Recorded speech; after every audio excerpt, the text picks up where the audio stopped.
मित्रों नमस्कार। मेरा नाम है राजेंद्र सिंह और आप देख रहे हैं YouTube channel view point with Rajendra. मित्रों, अगर आप टीजीटी, पीजीटी, एलटी ग्रेड की कला विषय से तैयारी कर रहे हैं तो आपके लिए ये चैनल कला विषय की संपूर्ण तैयारी करवा रहा है। कला श्रृंखला के अंतर्गत आज हम बताने जा रहे हैं भारत की प्रमुख लोक कलाओं के बारे में। मित्रों, अगर आप चैनल पर नए हैं तो चैनल को सब्सक्राइब करने के साथ ही बेल आइकन के बटन को जरूर दबा दें, जिससे लगातार आपको कला से संबंधित वीडियो की जानकारी मिलती रहे। तो आइए जानते हैं भारत की प्रमुख लोक कलाओं के बारे में। मधुबनी चित्रकला। मधुबनी चित्रकला का मूल रामायण काल के दौरान माना जाता है, जब मिथिला के राजा ने सीता और राम के विवाह के अवसर पर अपनी प्रजाजनों को अपनी दीवारों और आंगनों को चित्रित करने के लिए कहा। अधिकतर महिलाओं द्वारा ही मधुबनी चित्रकला के कौशल को पीढ़ी दर पीढ़ी हस्तांतरित किया गया है। 1970 में जब भारत के राष्ट्रपति ने जगदम्बा देवी को पुरस्कार से सम्मानित किया, तब इस कला को पहचान प्राप्त हुई। उसके अतिरिक्त इससे संबंधित चित्रकारों में बउआ देवी, भारती दयाल, गंगा देवी, महासुंदरी देवी और सीता देवी सम्मिलित हैं। क्योंकि यह कला एक विशिष्ट भूभाग तक ही सीमित रही है, इसलिए इसे जीआई यानी कि भौगोलिक संकेत की प्रतिष्ठा भी प्रदान की गई है।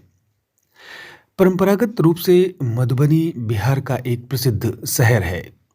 मधुबनी शहर के आसपास की ग्रामीण महिलाओं के द्वारा इस चित्रकारी को किया जाता है और इसे मिथिला चित्रकारी के नाम से भी जाना जाता है।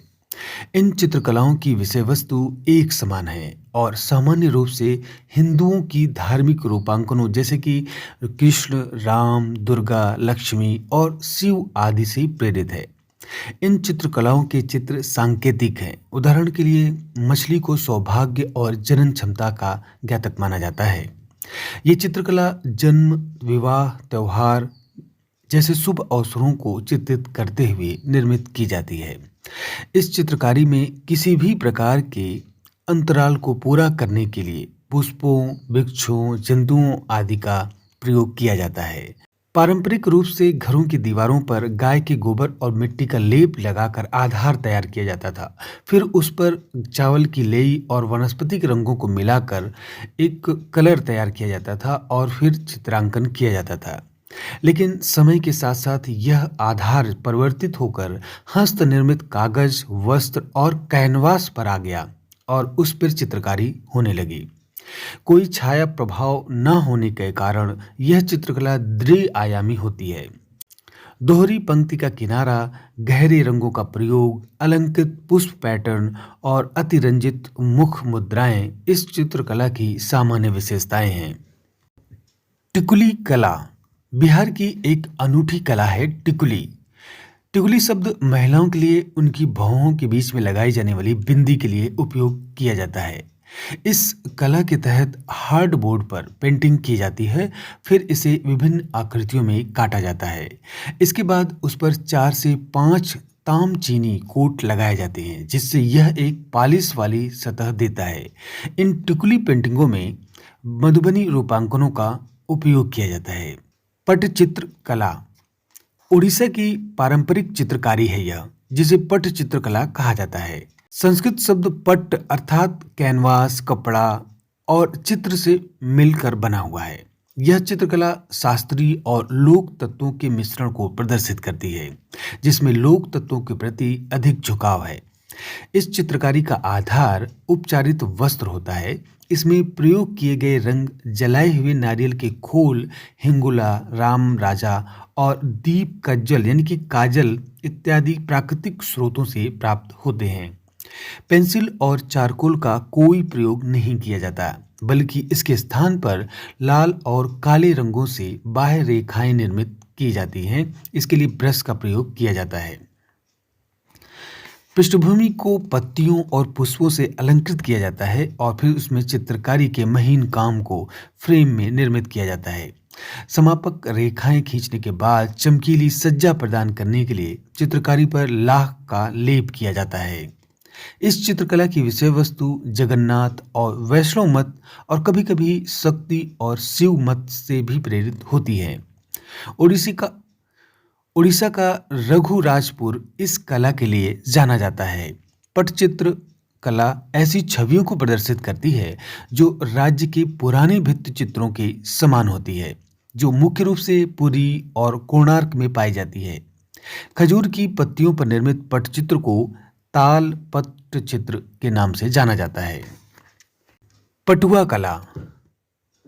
बंगाल की यह कला पटुआ कला लगभग 1000 वर्ष पुरानी है।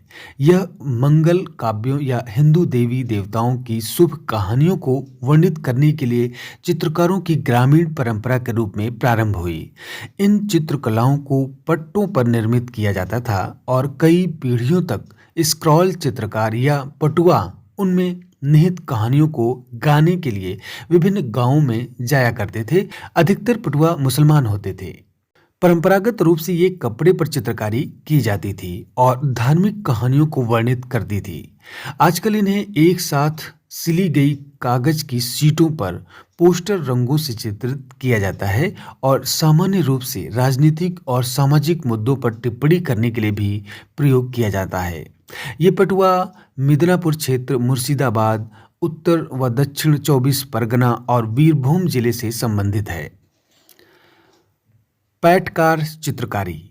झारखंड के आदिवासी लोगों द्वारा बनाई जाने वाली पैटकार चित्रकलाओं या स्क्रॉल चित्रकलाओं को देश में चित्रकला की प्राचीन शैलियों में से एक माना जाता है। चित्रकारी के इस पुराने रूप का सांस्कृतिक संबंध मां मनसा से है, जो बंगाली घर परिवार की सर्वाधिक लोकप्रिय देवियों में से एक है। ये चित्रकला दान देने और यज्ञ संपन्न कराने इत्यादि सामाजिक और धार्मिक रीतियों से संबंधित है। पैटकार चित्रकलाओं का सामान्य विषय है कि मृत्यु के बाद मनुष्य के साथ क्या होता है। यद्यपि यह एक प्राचीन कला है, किंतु निरंतर पतन के कारण यह विलुप्त की कगार पर है। कलमकारी चित्रकला। इसका नाम कलम अर्थात लेखनी से संबंधित है, जिसे इन अति सुंदर चित्रकलाओं को निर्मित करने के लिए प्रयोग किया जाता है। प्रयोग की गई लेखनी यानी नुकीले नोक वाले बांस से निर्मित होती है, जिसे रंगों के प्रवाह को विनियमित करने के लिए प्रयोग किया जाता है। इसका आधार सूती वस्त्र होता है, जबकि प्रयोग किए गए रंग वनस्पति रंजकों द्वारा निर्मित किए जाते हैं। इस कला के प्रमुख केंद्र आंध्र प्रदेश राज्य में श्रीकालाहस्ती और मछलीपट्टनम है। मुक्त हस्त से चित्र निर्मित किए जाते हैं, जो हिंदू पौराणिक गाथाओं से प्रेरित होते हैं। यहाँ वस्त्रों और दस्तकारी का निर्माण भी किया जाता है। विजयनगर साम्राज्य के दौरान भी कलमकारी चित्रकला का अस्तित्व था। इसे भौगोलिक संकेतक यानी जीआई का दर्जा भी प्राप्त है। वर्ली चित्रकारी। मुख्य रूप से गुजरात महाराष्ट्र की सीमा पर रहने वाले इन देसी लोगों को वर्ली कहा जाता है। ये चित्रकला मध्य प्रदेश में भीमबेटका के भित्ति चित्रों से गहन रूप से समानता रखती है। इन कर्मकांडी चित्रकलाओं का केंद्रीय मूल भाव एक चौखट या चौक होता है, जो मछली मारने, शिकार करने, खेती, नृत्यों, जंतुओं, वृक्षों और उत्सवों आदि को प्रदर्शित करने के लिए दृश्यों से घिरा रहता है। देवियों के अंतर्गत पाला घाट को चित्रित किया जाता है और पुरुष देवताओं के अंतर्गत मानवीय रूप धारण की हुई आत्माओं को चित्रित किया जाता है। पारंपरिक रूप से इन चित्रकलाओं को त्रिभुज, वृत्त और वर्ग इत्यादि अत्यधिक आधारभूत आलेखी शब्दावली का प्रयोग दीवारों पर निर्मित किया जाता है। किसी वस्तु या जंतु को प्रदर्शित करने के लिए दो त्रिभुजों को आपस में शीर्ष से संयुक्त कर दिया जाता है और उनके सिर के रूप में वृत्त का निर्माण किया जाता है। चित्रकारी का आधार निर्मित करने के लिए मिट्टी, शाखाओं और गोबर आदि का प्रयोग किया जाता है, जो इसे लाल गेरुआ रंग प्रदान करता है। चित्रकारी करने के लिए केवल श्वेत रंजक का प्रयोग किया जाता है, जो गोंद और चावल की चूर्ण से मिलकर बना होता है। दीवारों पर चित्रकारी को फसल काटने और विवाह जैसे शुभ अवसरों पर बनाया जाता है। समय के साथ वर्ली चित्रकलाओं की लोकप्रियता के कारण इन्हें कपड़ों पर लाल व काली पृष्ठभूमि पर सफेद रंग के का प्रयोग करके बनाया जाने लगा है। थंका चित्रकला। वर्तमान में थंका चित्रकला भारतीय राज्य सिक्किम, हिमाचल प्रदेश, लद्दाख क्षेत्र और अरुणाचल प्रदेश से संबंधित है। इसे मूल रूप से बौद्ध धर्म के उच्चतम सिद्धांतों के प्रति श्रद्धा व्यक्त करने के माध्यम के रूप में प्रयोग किया जाता है। पारंपरिक रूप से बौद्ध भिक्षुओं तथा विशिष्ट मानव जातीय समूह द्वारा निर्मित इस चित्रकला का कौशल पीढ़ी दर पीढ़ी हस्तांतरित किया। थंका चित्रकला सूती कैनवास के आधार पर प्राकृतिक वनस्पति रंजकों तथा खनिज रंजकों से निर्मित की जाती है। इस चित्रकला में प्रयोग किए गए रंगों का अपना महत्व होता है। उदाहरण के लिए लाल रंग मनोभाव की तीव्रता का द्योतक है और चाहे वह प्रेम हो या घृणा, स्वर्णिम रंग जीवन और जन्म हेतु है। श्वेत रंग शांति हेतु है, काला रंग क्रोध को प्रदर्शित करने वाला है, हरा रंग चेतना को प्रदर्शित करने वाला तथा पीला रंग करुणा को प्रदर्शित करता है। चित्रकारी पूर्ण होने के बाद इसे प्रायः रंग बिरंगे रेशम के बेल बूटेदार वस्त्र से मढ़ दिया जाता है। मंजूषा चित्रकारी कला का यह रूप बिहार के भागलपुर क्षेत्र से संबंधित है। इसे अंगिका कला भी कहा जाता है, जहां अंग संदर्भ एक महाजनपद से है। इसमें सर्प का रूपांकन सदैव विद्यमान रहता है, इसलिए इसे सर्प चित्रकला भी कहा जाता है। इस चित्रकला को मुख्यतः जूट और कागज के डिब्बों पर निर्मित किया जाता है। फड़ चित्रकला यह मुख्य रूप से राजस्थान में पाई जाती है और लपेटे जाने वाले कपड़े पर बनाई जाती है। इसकी प्रकृति धार्मिक है और इसमें स्थानीय देवी देवताओं जैसे कि पाबूजी एवं देव नारायण को उकेरा जाता है। इसमें फड़ नामक कपड़े के लंबे टुकड़े यानी 15 फीट से 30 फीट लंबा यह कपड़ा होता है और इसमें मानव आकृतियां जो बनाई जाती हैं उसकी आंखें बड़ी बड़ी होती हैं और चेहरे गोल होते हैं। वे ठाट बाट और खुशहाली का वर्णन करती हैं और इसमें जुलूस के दृश्य सामान्यतः बनाए जाते हैं। चेरियाल लपेटन चित्रकलाएं ये तेलंगाना के देशज चित्रकलाएं हैं। ये नक्काशीदार कला का एक प्रकार है। लपेटनों को लोक गायन समुदाय द्वारा निरंतर जारी कहानी या लोक गायन के रूप में चित्रित किया जाता है।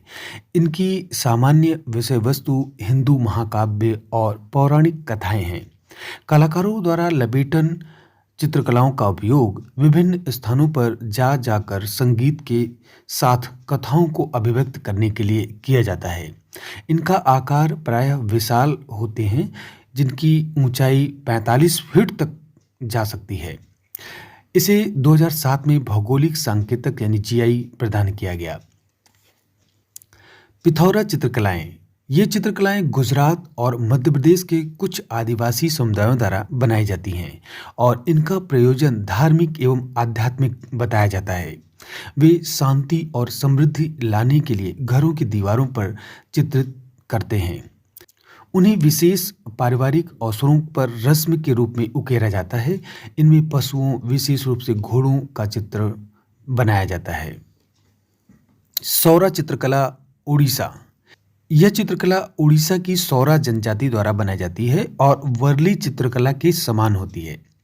यह वस्तुतः भित्ति चित्रकला एवं रीतिपरक है। सौरा भित्ति चित्रकला सौरों के प्रमुख इष्ट देव इडिटल को समर्पित होती है। इन चित्रकारियों को मुख्य रूप से सफेद रंग से उकेरा जाता है, जबकि पृष्ठभूमि का रंग लाल या पीला होता है। खनिज और पौधों से रंग प्राप्त किए जाते हैं। मानव आकृतियां ज्यामिति एवं छड़ी जैसी होती हैं। ये थी भारत की प्रमुख लोक कलाओं की जानकारी।